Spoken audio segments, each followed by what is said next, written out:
Cyprus 2017 Part 1 Larnaca. When Snezhana proposed we went to Cyprus, I promptly discarded her suggestion by saying I've already been there.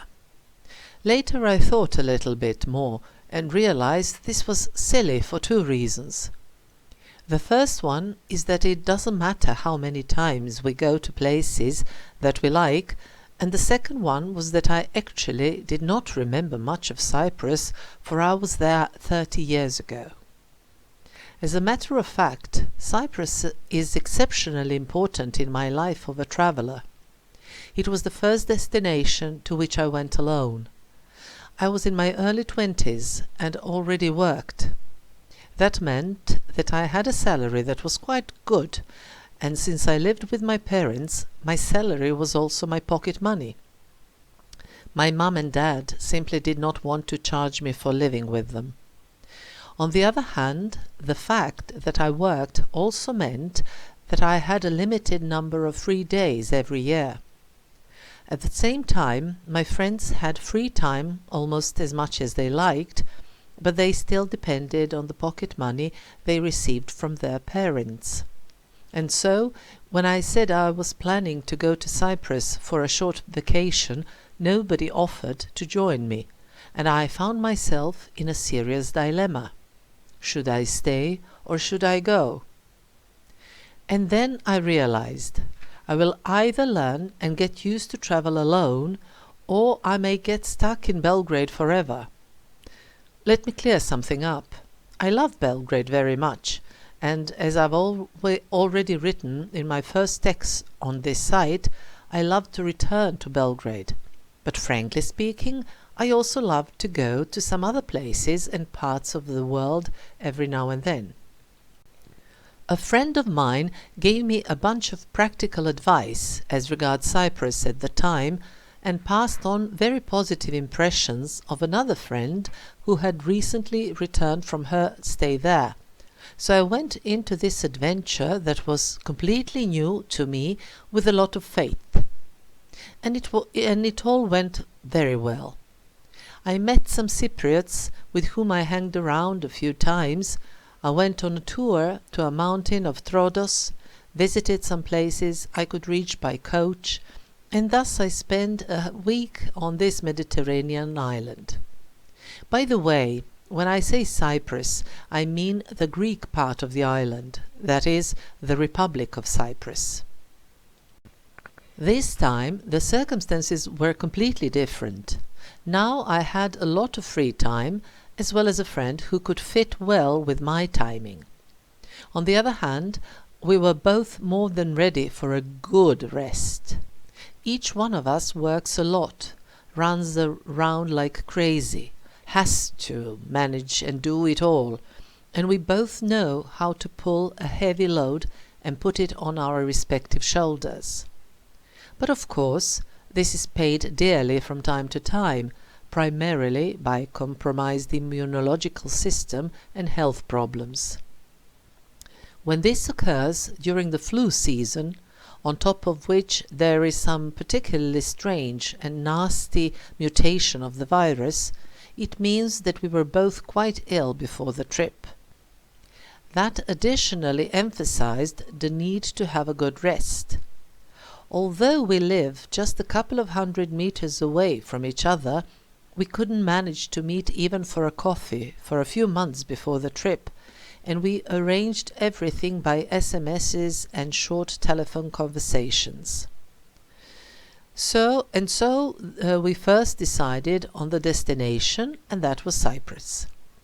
One of the most important reasons for this was the fact that there is a direct flight from Belgrade to Larnaca, as neither Snezha nor I were willing to spend hours in different planes or at different airports.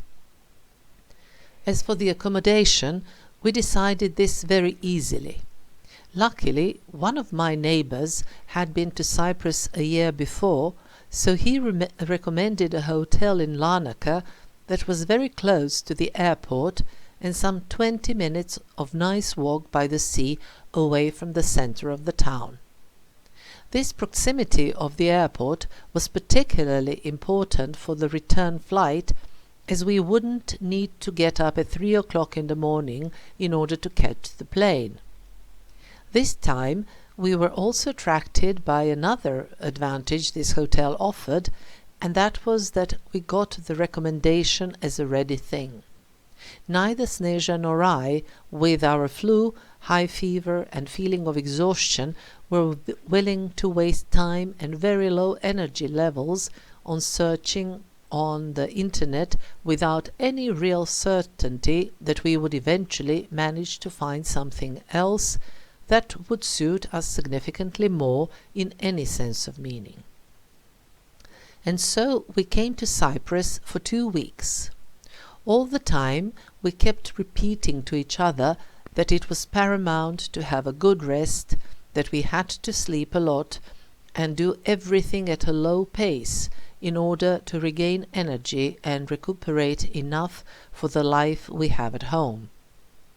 As we waited for our room to be ready, since we came too early, we decided to take a walk in order to get our bearings. The hotel was some 200 meters away from the sea, and when we got to the main street stretching along the coastline, we noticed a nice cafe restaurant that was all in glass panels. It offered all of my expectations, a place in which I could relax, take coffee, nibble something, read, and look at the sea and into the distance. Following the afternoon nap, we went slowly to the center of the town, and it was quite a nice and relaxing stroll. I found it particularly interesting that I didn't recognize anything. I realized that I had no recollection of the quay by the sea and of some old buildings that adorn the central part of Larnaca. Well, it was quite possible that the quay and everything around it had changed in comparison to 30 years before, but the old buildings from the times of the Ottomans and under-conquerors, at least a few centuries old, must have been there even during my first visit to the island. So I was actually quite content that I had come here. It was obviously a completely new and fresh destination for me. The following morning there was more sunshine, and at some point I went for a solitary walk by the sea. The night had been very cold for me, and I found it most pleasant to sit on the concrete barrier and face the sun that shone on me beautifully and warmed me up. I also watched some people throwing hooks into the sea from their long fishing poles, the few walkers and waves that came to the shore in a nice rhythm. Some more walking, and then I returned to the hotel. Later I went for another walk by the sea, but this time with my friend. When we reached the center of the town, we spontaneously turned into a side street and noticed a belfry and a church, so we headed that way. Before I forget, as opposed to almost all of my previous travels, owing to the state of my health that preceded this trip, I was not prepared at all, so I had no clue what was there to see in Larnaca. As it turned out, this was a stunning church of St. Lazarus from the 9th century. First we walked around it. At this point some clouds that were in the sky dispersed and beautiful rays of the afternoon sun fell onto the entire edifice and the small square around it. After we had finished looking at the church from the outside, we went in, and I was again delighted by the splendor of the space. The church walls were all in stone, with no plaster over them, and therefore with no wall paintings, but there were a lot of icons. The 18th century iconostasis was large and impressive. And then we noticed a board that pointed to the crypt and that said it was the place where St. Lazarus had been buried. Was that the Lazarus? Yes, it was. There were a few stone sarcophagi there, with no mortal remains of Lazarus or anybody else, but there was certainly an atmosphere and sensation of a particularly holy place. We walked around the church a little bit more, and then went out and continued with our relaxed stroll around the centre of Larnaca. The narrow streets go in random directions, but that part of the town is not particularly big, and one cannot get lost. Eventually, we ended up first taking coffee and then having a light dinner, after which we went back to the hotel walking by the sea. I realized that I really liked the fact our hotel was outside the center, because we were in a way forced to walk, and fresh sea air could only do me good.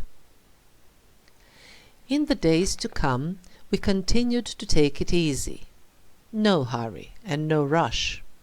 A little walk, a little break. Still, we also decided to start with our sightseeing. Thus we went to the Pierides Foundation Archaeological Museum. It is a private museum created from a 19th century collection gathered by enlightened Demetrios Pierides in order to stop the outflow of ancient artifacts into private collections and museums all over the world. His collection was thus passed on to his descendants, who proved to be very conscientious and who continued and expanded on the work and efforts of their famous ancestor. It is not a large museum, but it is a very nice one, and it provides a fine overview of items found on the territory of Cyprus and originating from 4000 BC to the Middle Ages. We also paid a visit to the archaeological site of Kition, that is, the remains of a settlement founded in the 13th century BCE, right here where the present-day Larnaca is situated. It is assumed that there is much more than what can be seen, but most of it is inaccessible and covered by the buildings and streets of today. The most interesting segment at this site is the temple of a Cypriot goddess that preceded the cult of Aphrodite, who was, according to the legend, born precisely on Cyprus, which was later extended by the Phoenicians in order for them to celebrate the cult of their goddess started there. We also stopped at the Larnaca District Archaeological Museum. One of its wings was closed, so we visited what we could. I truly love ceramics, I always have, so I loved seeing that modest exhibit that was available, for there were several pieces that I found fantastic. Larnaca has a few more nice places to be visited, such as the Artisans' Quarter, where there are pottery courses offered. But these places were mostly closed as it was low tourist season. The two of us walked here as well, but our main destination was generally the central part of Larnaca, near the walking area by the sea. There are numerous cafes and restaurants in this part, which was an excellent invitation for our daily walks.